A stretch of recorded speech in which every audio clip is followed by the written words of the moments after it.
Olá, olha nós aqui novamente, Pastor Alex. Pastora Adriana. Estamos juntos na 9ª temporada do Clube do Livro, Cartas de um Diabo a Seu Aprendiz, de C.S. Lewis. E hoje nós vamos ler a carta de número 14. Lembrando que esse livro são 31 cartas. Esse livro é um livro de uma narrativa epistolar, ou seja, é a composição de algumas cartas. Nesse caso, são cartas fictícias e, como o próprio C.S. Lewis diz, ele não sabe como essas cartas foram parar em suas mãos, mas essas cartas têm nos mostrado quão sutil é o inimigo. Outra coisa que é interessante a gente perceber, toda vez que você lê um livro, você precisa saber quais são as perguntas que esse livro te faz. Quais são as perguntas que essa narrativa traz para você, para que você possa crescer e amadurecer na sua fé e amadurecer na sua vida como homem, como mulher, como pai, como marido, como esposa, como filho, como servo de Deus, como serva de Deus. Então, nós precisamos sempre ler e fazer essas perguntas. Eu, por exemplo, já tinha de outros livros, mas eu ganhei um caderninho muito bonito, muito elegante, e eu estou usando esse caderninho para fazer algumas anotações. Outro ponto importante também é a gente perceber que esse livro, ele traz também, de uma forma, de um contexto geral, ele traz uma transformação ao longo da narrativa e ao longo de cada carta. Eu vou pegar a Adriana agora. Então você percebe, por exemplo, que ele começa a carta super animado, super feliz. Ele começa a carta fazendo piadinhas, ele começa a carta brincando com o seu sobrinho, só que nós já estamos chegando na metade do livro. Então, ou seja, essa aqui provavelmente é a penúltima carta antes da metade do livro. E você começa a perceber que o mal danado já não está fazendo tantas piadinhas como ele fazia antes. Ele já não está sendo tão brincalhão como ele era antes. Na verdade, o tom das cartas tem mudado. A última carta ele já estava muito mais apreensivo, muito mais reflexivo, se é que pode dizer um demônio reflexivo, mas ele estava muito mais introspectivo ou muito mais preocupado com as ações do paciente. Isso mostra o seguinte, que o livro, todo livro tem isso, né? As suas curvas de narrativa, mas esse livro ele tem um começo, um meio e certamente terá um fim, que eu creio, como eu disse para vocês, nós não lemos esse livro ainda e queremos descobrir a cada leitura. Então, provavelmente esse paciente vai prevalecer, porque no final eu creio. Nós somos mais do que vencedores em Cristo Jesus. Mas você pode perceber que ele tinha muitas estratégias, ele tinha muitas ações que ele tentava e que o Vermelindo tenta contra o seu paciente, mas apenas uma ou duas decisões certeiras e efetivas do paciente destroem todas as narrativas do diabo. Ou seja, as obras do inferno não prevalecerão contra a igreja de Cristo. Ou seja, maior é aquele que está em nós do que aquele que está no mundo. Então nós precisamos trazer as verdades espirituais. Por exemplo, qual é a verdade espiritual da outra carta? Não sou eu quem vivo, mas Cristo vive em mim. A vida que eu vivo agora, vivo na fé. Não vivo baseado nas minhas expectativas. Outra lição que a gente tirou da última carta que a Adriana leu tão incrivelmente. A lição que nós tiramos é de que nós precisamos nos esvaziar de nós para sermos cheios de Deus. Né? Lembra uma canção muito antiga que diz, né? Menos de mim, mais de ti, que eu não vou cantar porque terrivelmente minha voz, mas você sabe qual é a música, né? Quer cantar? A Adriana canta bem demais. Bom, feito essas considerações, queremos hoje compartilhar com você a carta de número 14. E essa carta começa da seguinte forma. Deus te abençoe em nome de Jesus. Nós somos gratos que você está aqui conosco. Aonde você estiver, o que você estiver fazendo, Deus abençoe a tua vida em nome de Jesus. Obrigado por nos permitir estar com você em uma parte do seu dia. Mas a carta diz assim: Meu querido Vermelindo, o que mais me assustou no seu último relato sobre o paciente é que ele não está tomando nenhuma daquelas resoluções confiantes que marcaram sua conversão original. Nenhuma promessa extravagante de virtude eterna, eu suponho, nem mesmo a expectativa de receber o dom da graça para a vida, e sim apenas a de ter esperança de encarar as tentações do aqui e agora, diante da insignificância do aqui e agora. Isso é péssimo. Eu sou muito fã do C.S. Lewis, agora estou ficando cada vez mais. Ele é muito bom de escrita, gente. Só vejo uma coisa a fazer no momento. O seu paciente se tornou humilde. Veja, aliás, você já chamou a atenção dele para esse fato? Todas as virtudes são menos terríveis para nós, se o homem se der conta de que ele as tem. Mas isso é especialmente verdadeiro no caso da humildade. Pegue-o no momento em que ele estiver bem pobre de espírito e sugira de modo sutil e convincente a seguinte reflexão gratificante: por Deus, como eu estou sendo humilde! E quase imediatamente o orgulho da sua própria humildade irá aparecer. Rapaz, eu vou contar um testemunho.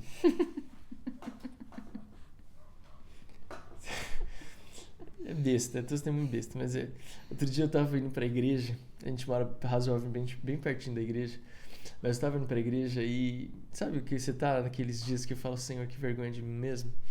Mas aí eu tava chegando na igreja de carro, aí me deparei com um dilema. Tinha uma faixa de pedestres e uma senhorinha para atravessar.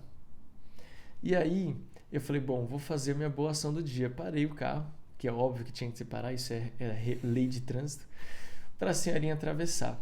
Mas aí eu fiz a besteira de falar assim, meu Deus, como eu sou bonzinho. Só que eu falei alto. E a senhorinha olhou com uma cara de reprovação para mim, que eu me senti envergonhado e falei, meu Deus, que miserável homem que eu sou.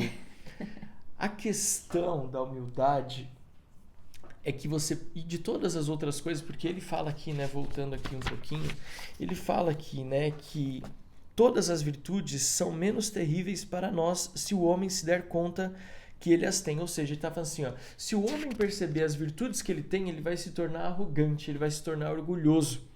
E é interessante que às vezes a gente consegue maquiar algumas virtudes no sentido de, meu Deus, como eu sou bom nisso, e a gente não fala nada, mas no nosso coração assim vai e desce. E é interessante a gente pensar que é nessa hora que o diabo ele nos pega. Pode parecer brincadeira, e é óbvio que a gente tenta levar da melhor forma possível, mas é muito sério isso. Nós temos que tomar muito cuidado com o nosso coração, muito cuidado. Nós não podemos nos envaidecer, nem que a soberba tome conta da nossa vida de nenhuma forma. Então, o que o mal danado está falando pro vermelhinho? Ei, faça com que ele seja tão humilde, que ele se orgulhe da sua humildade. E fala, quão humilde que eu sou, né? Então, vou me orgulhar da minha humildade. Quando você se orgulha de uma virtude, você já perdeu essa virtude. Não é? Interessante pensar sobre isso. Daria uma explanação ótima, mas a Adriana falou que a gente está falando demais. Então, continuando. Se ele perceber o perigo desse pensamento e tentar abafar essa nova forma de orgulho, faça com que ele fique orgulhoso de sua tentativa. E assim por diante, passando pela maior quantidade de estágios quanto for do seu agrado. Outra coisa aqui, o diabo é muito paciente. Ele não tem pressa nenhuma. Ele só vai lá ficar semeando, sem pressa, cuidado. Mas não tente isso por tempo demais, por medo de despertar seu senso de humor e de proporção, pois nesse caso só o que irá fazer é rir da sua cara e ir dormir. Mas há outras formas promissoras de fixar a atenção dele sobre a virtude da humildade. Por meio dessa virtude, e também por todas as outras, nosso inimigo quer desviar a atenção do homem de si mesmo para ele e para seus semelhantes. Toda a humilhação e repulsa para os seus semelhantes. Toda a humilhação e repulsa de si mesmo foram designados, em longo prazo, única e exclusivamente para esse fim. A menos que eles atinjam esse fim, elas causam pouco prejuízo e podem até nos fazer bem se mantiverem o homem preocupado consigo mesmo. E, acima de tudo, se o autodesprezo puder ser tomado como ponto de partida para o menosprezo em relação aos outros egos e, assim, para chegar à melancolia, ao cinismo e à crueldade. Você entendeu aqui qual é o caminho? processo que o diabo faz é primeiro nos roubar a atenção do próximo, nos concentrar em nós mesmos, depois ele faz nos perceber quão fracassados nós somos, entende o que eu estou falando? Para que aí a gente possa, a partir desse ponto de vista, enxergar as outras pessoas de uma forma equivocada. Essa foi a minha percepção a respeito desse trecho. De novo, é importante que você leia e entenda o que Deus quer falar com você, tá? Mas é interessante a gente pensar, porque existe um texto que diz que Deus ele nos chama a amar ao próximo como nós amamos a nós mesmos. Então o diabo faz com que nós desprezemos ao próximo a maneira como nós desprezemos a nós mesmos. Há uma inversão de valores, há um antagonismo aqui. De novo, esse livro ele é composto de muitos antagonismos. Você deve, portanto, ocultar do paciente o verdadeiro fim da humildade. Deixe-o pensar nela não como o esquecimento de si, mas como certo tipo de opinião, uma opinião negativa, dos seus próprios talentos e de seu caráter. Suponho que ele deve mesmo ter alguns talentos. Inculque na mente dele a ideia de que a humildade consiste em tentar acreditar que aqueles talentos são menos valiosos do que ele crê que são. Não há dúvida de que eles são realmente menos valiosos do que ele acredita. Mas não é esse o ponto. A grande jogada é fazê-lo valorizar uma opinião por alguma qualidade diferente da verdade e, assim, introduzir um elemento de desonestidade e faz de conta no coração daquilo que, de outro modo, acabaria se tornando uma virtude. A gente consegue perceber um monte de... Como pastores, querido, eu vou falar algo para você. A gente percebe isso aqui, talvez, hoje, é uma realidade muito latente na vida de uma geração muito focada na performance. Existe uma palavra no mundo corporativo hoje que é performar. Né? Ela é uma palavra nova, um vocabulário novo dessa invasão inglesa no nosso vocabulário português. Então, as pessoas estão sendo cobradas por performar em todas as áreas da vida. Então, você tem curso para tudo, para ser melhor marido, para ser melhor esposo, para ser melhor filho, para ser melhor trade, para ser melhor funcionário, para ser melhor gestor. Tudo você encontra um curso. Por quê? Porque existe uma necessidade de performar melhor em qualquer área da nossa vida, inclusive dentro da igreja. A igreja pode se tornar um lugar de extrema autocobrança. De extrema autocobrança. O que isso faz? Faz com que você menospreze aquilo que Deus te deu, os dons e talentos que Deus te deu. Quando você começa a enxergar ele de forma deturpada, você não exerce ele na plenitude que Deus quer que você exerça. E isso é um perigo muito, muito grande. Fez sentido o que eu falei? Fez. Pode falar. Não, é isso. Por esse método, milhares de pessoas foram induzidas a pensar que a humildade significa o que sentem mulheres bonitas que tentam crer que são feias, ou homens inteligentes que tentam acreditar que são tolos. E já que o que estão tentando acreditar pode, em alguns casos, ser um completo absurdo, eles não terão sucesso em acreditar nisso. E essa será a nossa chance de fazê-los quebrar a cabeça no esforço para alcançar o impossível. Se quisermos antecipar a estratégia do inimigo, temos que levar em conta os seus objetivos. O inimigo, que aqui é Deus, nunca se esqueça disso, o inimigo aqui é Deus. O inimigo quer levar o homem a um estado de espírito em que ele poderia projetar a melhor catedral do mundo, tendo consciência de que é a melhor, e se alegrar com esse fato sem estar mais ou menos, ou de outra forma, feliz de tê-la construído do que ficaria se a catedral tivesse sido criada por outra pessoa. Eu vou ler de novo isso. O inimigo quer levar o homem a um estado de espírito em que ele poderia projetar a melhor catedral do mundo, tendo consciência de que é a melhor, e se alegrar com esse fato, sem estar ou mais ou menos, ou de outra forma, feliz de tê-la construído do que ficaria se a catedral tivesse sido criada por outra pessoa.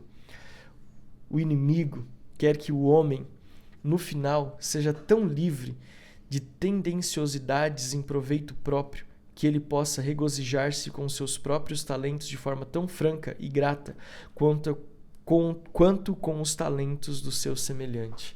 Isso aqui é muito uma realidade. Meu Deus do céu! É a nossa briga constante, né? De falar, o próprio Deus habita em nós. né? A gente não pode se sentir orgulhoso de dizer, nossa, eu sou bom, eu faço, porque o meu coração tem que ser humilde o suficiente de entender que tudo provém de Deus. Mas eu preciso ser maduro para reconhecer esse trabalho realmente está muito bom. Que bom, vamos compartilhar sobre ele. Se você tivesse feito, ele seria tão bom também. E tá tudo bem.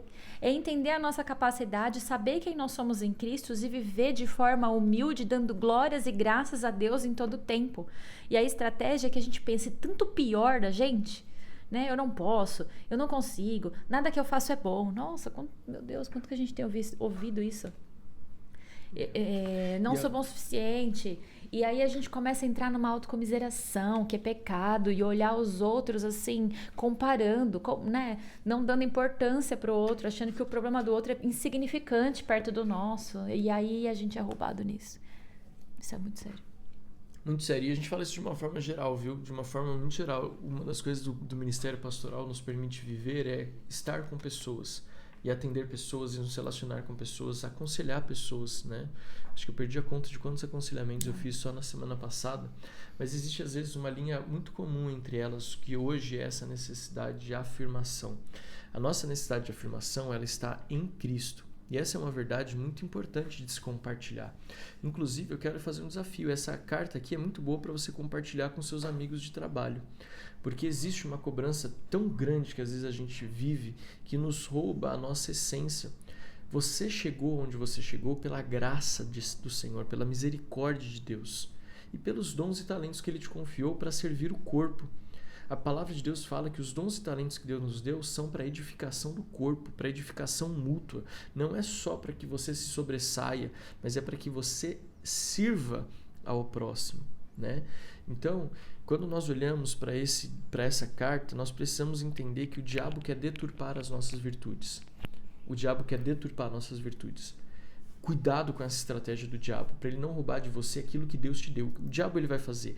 Ele vai pegar o que Deus deu para mim, o que Deus deu para você, o que Deus deu para mim, o que Deus deu para Adri, e ele vai deturpar isso, para que você não use da forma correta, para que nós não usemos isso da forma correta, para que os dons e talentos que Deus nos deu não sejam usados de forma coerente, de forma correta. E outro ponto aqui, Filipenses capítulo 2, versículo 3. É isso aqui que está sendo ministrado aqui. A carta de Paulo aos Filipenses, no capítulo 2, no versículo 3, ou 13, eu acho que é 3, que nós devemos considerar os outros superiores a nós mesmos. Ele está dizendo o seguinte, olha, você tem que estar tão convicto do que Deus é, de quem Deus é na sua vida, do que Ele tem chamado você a fazer, que você não vai ter problema de se alegrar com os outros, de se alegrar com as conquistas dos outros. Gente, e também não ter uma necessidade de aprovação dos outros. Exato. Porque eu sei aquilo que Deus me chamou para fazer e eu estou fazendo o melhor dentro daquilo que o Senhor me deu. Eu estou entregando o melhor. Não preciso que alguém valide o que eu estou fazendo. E quando eu não preciso que alguém valide o que eu estou fazendo, não tem orgulho. Não tem espaço. Exato. Então, a pergunta que a gente pode tirar desse livro aqui é: quais são os talentos que você não tem enxergado da forma correta, ou que você não tem, ou que o diabo tem tentado fazer com que você enxergue de forma equivocada? O que Deus tem te dado que você perdeu? Quais dos dons e talentos que Deus te deu que você não consegue lidar com eles porque você tem sido enganado ou enganada? Essa é a pergunta que a gente tem que fazer. Ou não reconhece que Deus te deu. Sabe que pode fazer, mas prefere acreditar que não é bom nisso. Não. Continua aqui. O inimigo quer que no homem, no final, seja tão livre de dar tendenciosidades em proveito próprio que ele possa regozijar-se com seus próprios talentos de forma tão franca e grata quanto com os talentos de seu semelhante, ou com o nascer do sol, ou com um elefante, ou uma cachoeira. Ele quer, em longo prazo, que cada homem esteja em condições de reconhecer todas as criaturas, inclusive a si mesmo, como coisas gloriosas e excelentes.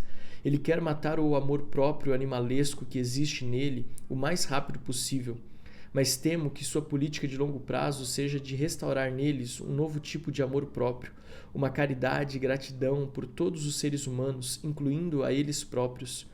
Quando eles tiverem realmente aprendido a amar cada qual a seu próximo como amam a si mesmos, olha o que a gente tinha falado, eles estarão autorizados a se amarem a si mesmos como amam a seus próximos, pois não devemos nunca esquecer qual é o traço mais repugnante e inexplicável do nosso inimigo. Olha só, qual é a maior característica de Deus. Ele realmente ama os bípedes desprovidos de cabelos que criou e sempre devolve com a mão direita o que lhes tira com a esquerda. Todo o esforço que o inimigo fará, portanto, será o de levar o homem a deixar de se concentrar no seu próprio valor. O inimigo preferiria que o homem pensasse em si como um grande arquiteto ou um grande poeta e depois esquecesse tudo sobre isso. A que ele gastasse tempo e energia tentando se considerar um mau arquiteto ou um poeta medíocre. Sempre que você se esforçar por instilar ou a vanglória ou a falsa modéstia no seu paciente, isso fará com que o inimigo, em contrapartida, leve-o a se lembrar do fato óbvio de que um homem nem deveria ter uma opinião sobre os seus próprios talentos, já que ele pode muito bem continuar a aperfeiçoá-los para obter o melhor de sua habilidade, sem decidir qual é o seu lugar no templo da fama. Você deve tentar a todo custo apagar tal lembrete da consciência do seu paciente. O inimigo, ou seja, Deus, também tentará fazer com que o paciente se conscientize de uma doutrina que todos eles professam, mas acham difícil de traduzir em termos de sentimentos. A doutrina que eles não criaram a si mesmos. Que seus talentos são dádivas e que, se não fosse assim, eles também poderiam muito bem ficar orgulhosos da cor dos seus cabelos. Mas o objetivo do inimigo será sempre, e por todos os meios, tentar tirar tais questões da mente do paciente. E o seu será de inculcá-las nela. Nem sobre os próprios pecados cometidos pelo homem, o inimigo sequer deseja que ele pense em demasia.